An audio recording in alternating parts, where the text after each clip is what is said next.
aonde Jesus ele está resgatando ou se assemelhando àquilo o qual Moisés fez quando subiu ao monte. Só que na época de Moisés existiam algumas restrições. Só que Jesus ele não faz essas restrições. Existia algumas restrições. A Bíblia diz que o povo ficava no limiar do monte.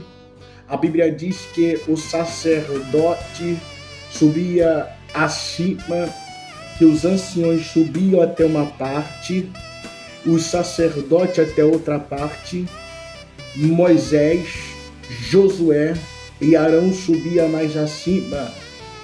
Então nós podemos ver que existia uma subdivisão.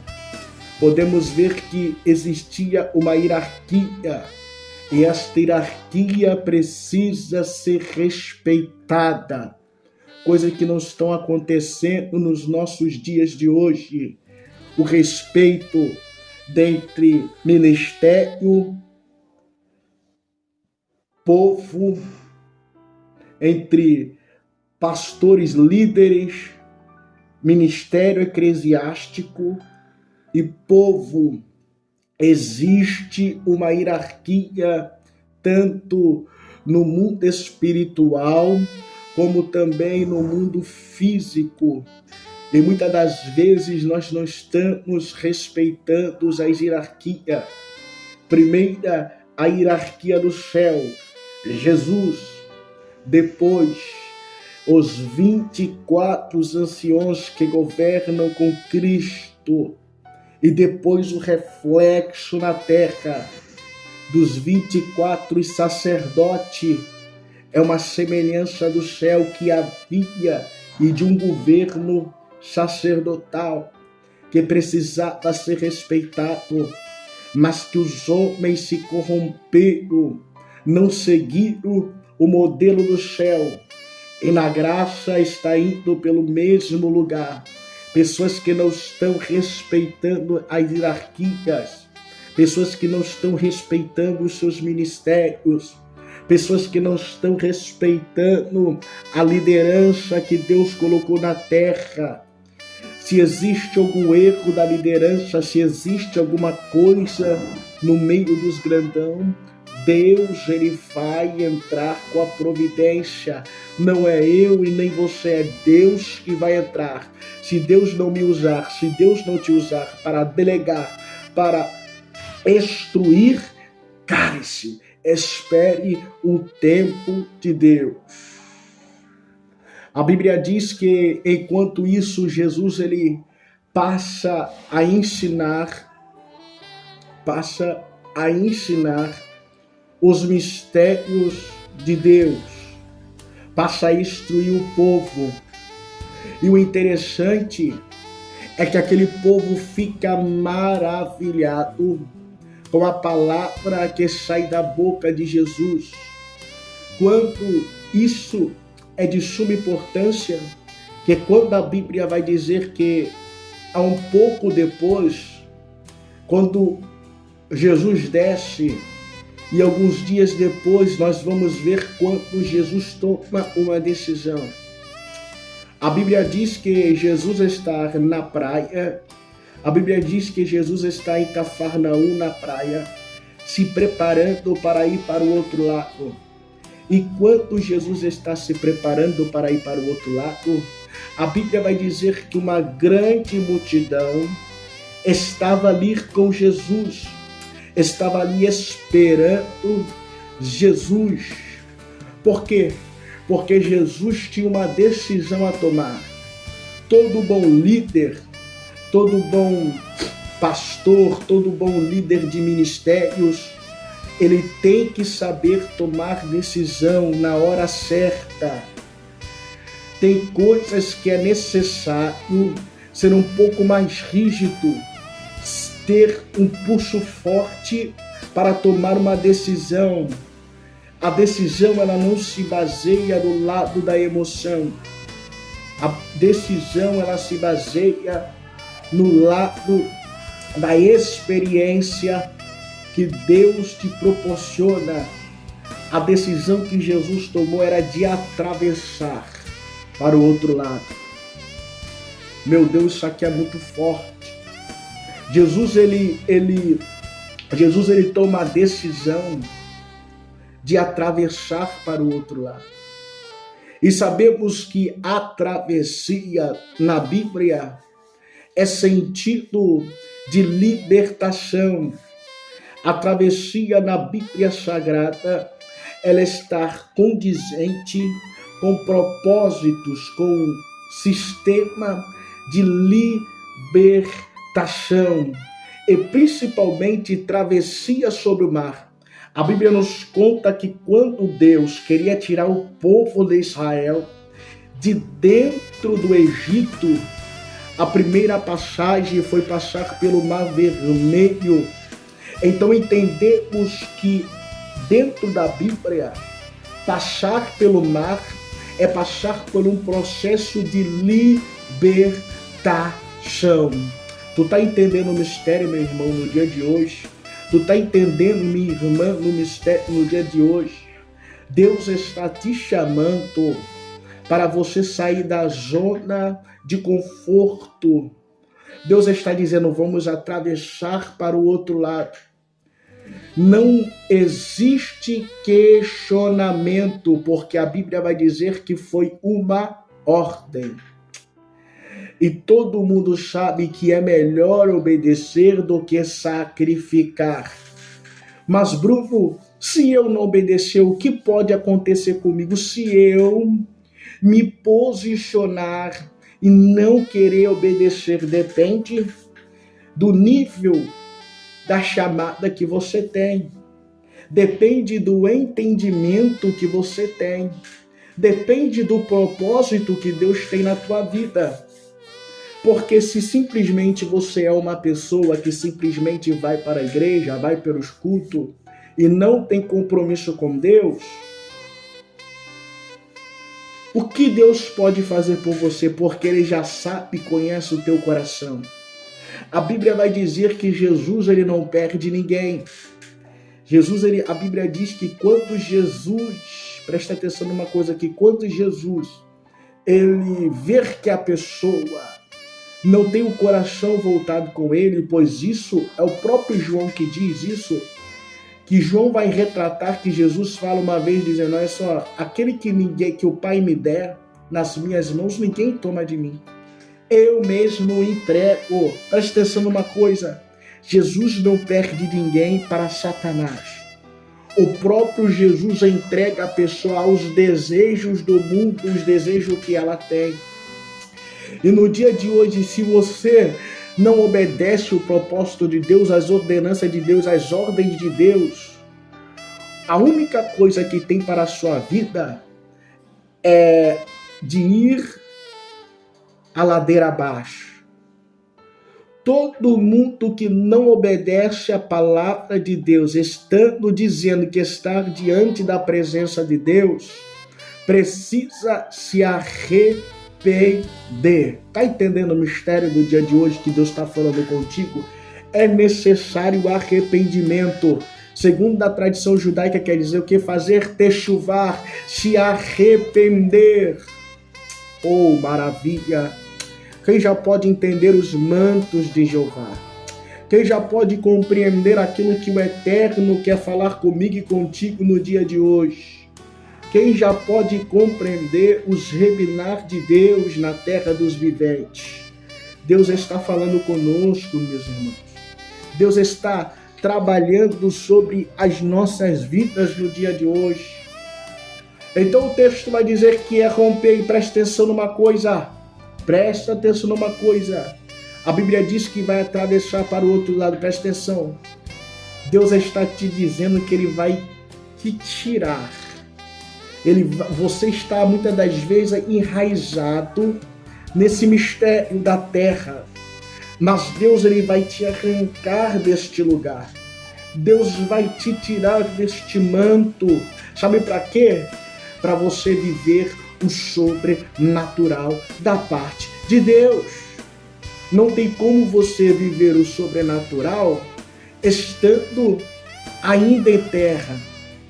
Deus quer que você suba, que você decole, porque a Bíblia vai dizer que todo aquele que é nascido do Espírito é soprado pelo vento. O vento não existe direção, o vento pode soprar do sul, do norte, do leste, do oeste, do sudeste, seja onde que for, da onde que o vento soprar, assim é a vida de todo aquele que é nascido pelo Espírito. Se tu é nascido pelo Espírito, tu é guiado pelos ventos de Deus. Maravilha! Quem acredita nesta palavra? Mas Deus não irá te tirar de qualquer forma. Deus, ele tem um propósito. Quando Deus ele te arrancar, ele te tirar, é porque ele viu o propósito que você está preparado para fazer aquilo que é do agrado de Deus. Aí muitas das vezes tu pensa assim, mas é só comigo? Não. Não é só contigo, não. Preste atenção no mistério. E muitas das vezes nós achamos, pô, Senhor, por que o Senhor tem esse negócio comigo? Não, Deus está falando que você não é a única pessoa, não. E o texto nos revela isso, que Jesus ele fala para uma multidão. Jesus não fala para uma única pessoa. E o interessante é que aqui Jesus não está falando somente para os 12. Jesus vai com os 12, mas não está falando somente para os 12. Jesus está falando para uma multidão. Meu Deus! Quem está entendendo esse mistério? Sabe por quê? Porque Deus não é Deus de uma, de duas, de três, não. Deus é um Deus de multidão. Aqui se cumpre a promessa de Abraão. Para você que tem os olhos abertos de Deus, é momento de glorificar Ele. Sabe por quê, meu querido irmão? Sabe por quê, minha querida irmã? Sabe por quê? Porque aqui quando você vê na vida de Jesus, nessa tradição, como é que se fala? Nessa trajetória do mestre, você vai ver o cumprimento da palavra. Por que o cumprimento da palavra? Porque você viu há milhares de anos sendo anunciado para Abraão e agora se cumprindo na terra dos viventes, na vida de Jesus, dizendo, olha, Jesus está lidando com uma multidão. O que é que eu quero te dizer no dia de hoje? Preste muita atenção. Preste muita atenção. Jesus está te dizendo, olha, aqui, quando eu estou falando aqui, se cumpre uma profecia.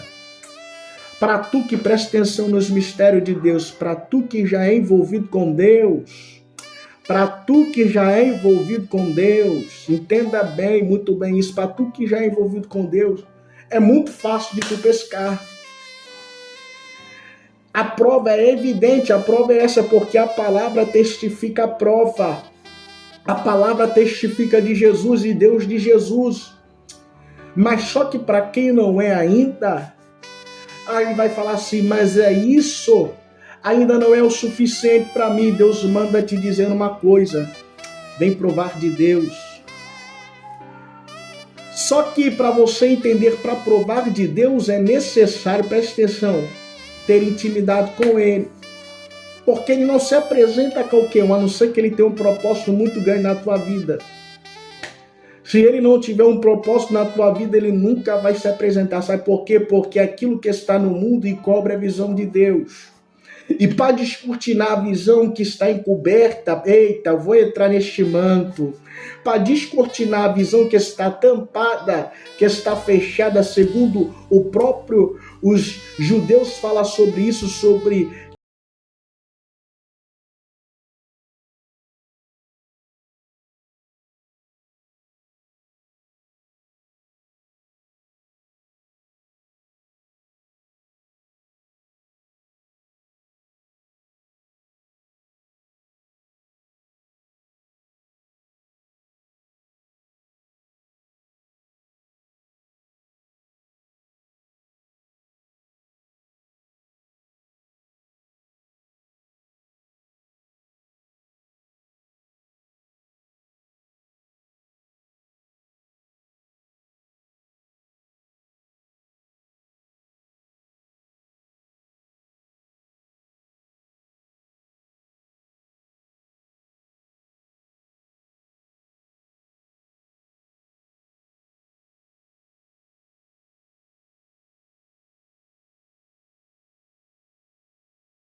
de Jesus, dizendo: Senhor Jesus, preste atenção, Senhor Jesus, eu necessito, eu preciso, preste atenção. Ele vai dizer: Senhor Jesus, eu preciso andar contigo. Eu preciso, preste atenção numa coisa, no que Deus vai nos falar através do escriba. Deus vai dizer, o homem vai dizer assim: eu preciso andar contigo. Olha como que é um mistério. E eu comecei a pensar e a estudar sobre isso. Diz a tradição que o sofer, que o escriba, ele é dotado do conhecimento da lei. Ele é dotado, preste atenção, ele é dotado do conhecimento da lei. Ele é dotado, preste atenção, isso aqui é muito forte. Ele é dotado do conhecimento da lei, das escritas hebraicas e das escritas da Torá, da Bíblia. E ele se aproxima de Jesus para dizer assim: Jesus, eu quero ir contigo. Eu preciso, eu necessito, Jesus, ir contigo nesta viagem. Só que Jesus olha para ele. Talvez muitos entendam, preste atenção, isso aqui é forte. Talvez muitos tenham a compreensão que este homem se aproximou para com Jesus para um propósito de ganho. Muitos vão entender que o propósito é de ganho. Mas será que o propósito de fato é que ele queria ganhar com Jesus? Poderia ser que sim, porque aquilo era o ofício dele. E todo trabalhador ele é digno do seu salário. Jesus não teria problema, preste atenção, Jesus não teria problema em investir na vida dele. Só que Jesus já tinha pessoas dispostas, Jesus já tinha pessoas selecionadas, dispostas para escrever para ele a sua biografia, os seus ensinamentos. Jesus já tinha escolhido pessoas, selecionado pessoas para que pudesse fazer isso. Mas o maior ensinamento que a Bíblia vai nos ensinar com isso é que o texto vai dizer, após isso, Jesus solta uma palavra dizendo: olha, as aves do céu têm os seus ninhos, as raposas têm o seu covil, mas o Filho do Homem não tem lugar para inclinar a cabeça.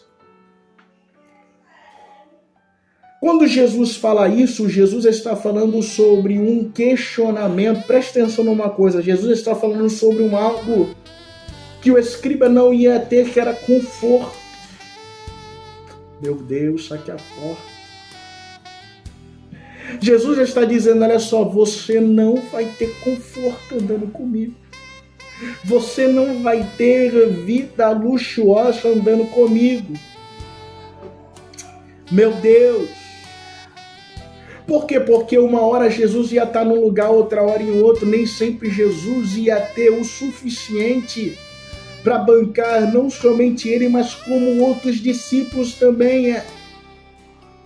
Pô, você acha que Jesus, preste atenção numa coisa, você acha que Jesus, ele saía dinheiro do peixe toda hora? Não, não é assim que as coisas funcionam. Existe uma regra no mundo espiritual.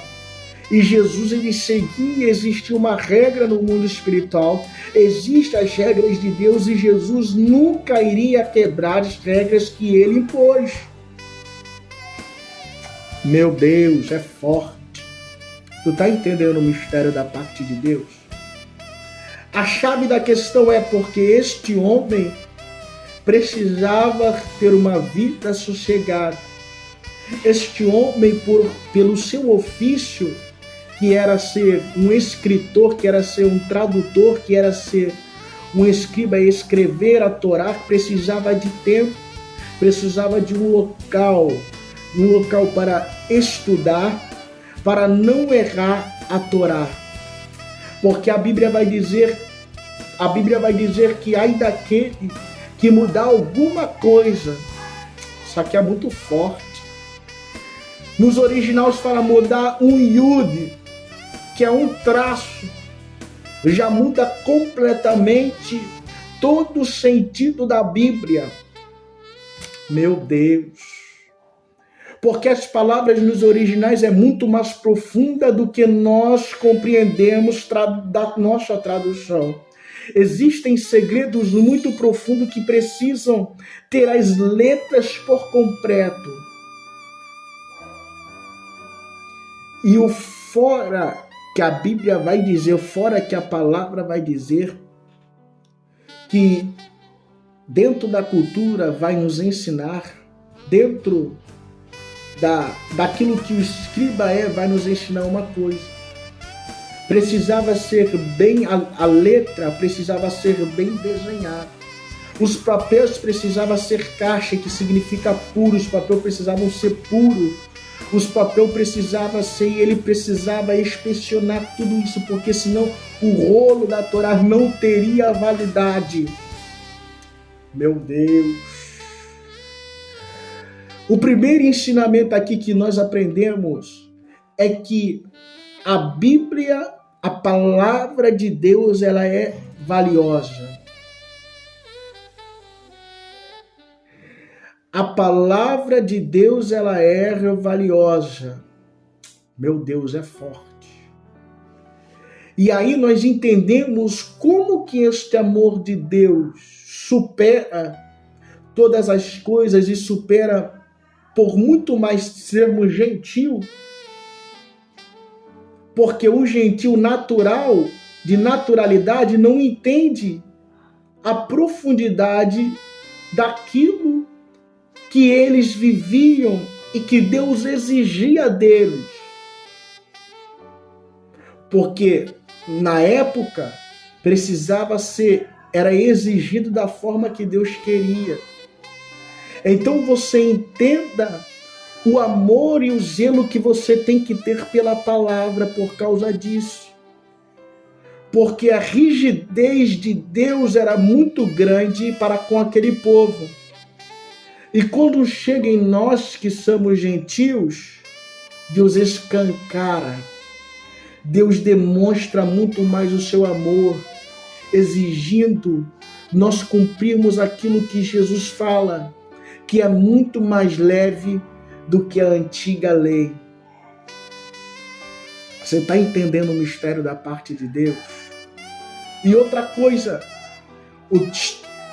diz que a tradição vai dizer que o escriba era tão importante na hora de escrever, na hora de assinalar as letras, de escrever as letras, e ele tinha que ter a perspicácia de quando fazer as letras, não fazer tão afastada e não fazer tão juntas. E aí que está o segredo do mistério. Por quê, Bruno? Porque diz que as letras, elas não poderiam, presta atenção, isso aqui é muito forte, as letras, elas não poderiam ultrapassar. Nenhuma letra podia passar uma aqui e a outra aqui. Por quê, Bruno? Sabe por quê?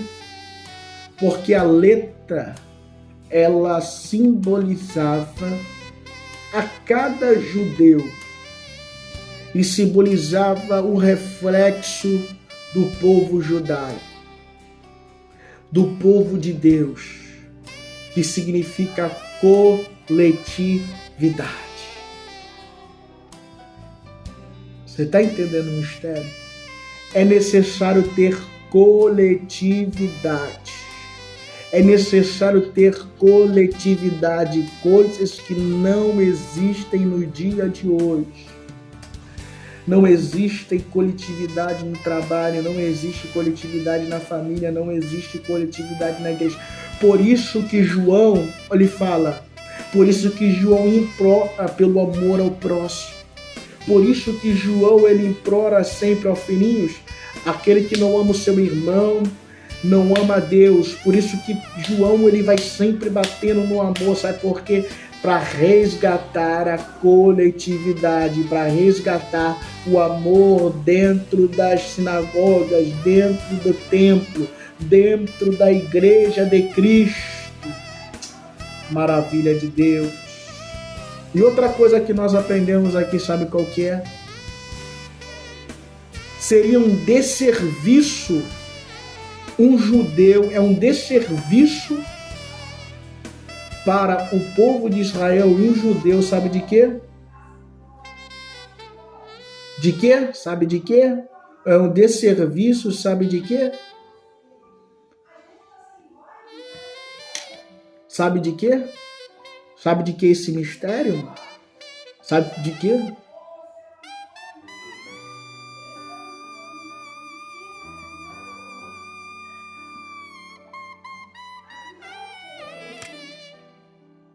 Sabe de quê? Sabe de quê, meu irmão? Sabe de quê? O mistério que é? Sabe de quê? De que todo judeu ele precisa ler a Torá. Todo judeu precisa entender o que é o conceito de Bíblia. Porque nenhum pode ser pesado ao outro. Pode ser sugador do outro. Isso é inadmissível dentro do judaísmo, dentro da cultura da nação de Israel. Dentro da Bíblia, era aí nós vamos entender um pouco aquilo que Neemias vai fazer. Quando nós olhamos para essa passagem, nós vamos entender um pouco daquilo que Neemias vai fazer. O texto diz que quando Neemias ele ouve falar de que o povo estava passando por desolação, portas queimadas, tudo destruído em Jerusalém, ele tem dentro do seu coração e perguntar para os seus irmãos: o que está acontecendo na nossa cidade? É esse o sentimento que tu tem que ter para com o teu próximo. É esse o sentimento que tu tem que ter dentro da tua casa. É esse o sentimento que tu tem que ter para os teus irmãos de dentro do templo. É este o sentimento que tu tem que ter para com aqueles que estão dentro do teu trabalho. É este o comportamento que tu tem que ter. Tá quebrando, pau tá quebrando, tá tudo destruído. Não, eu vou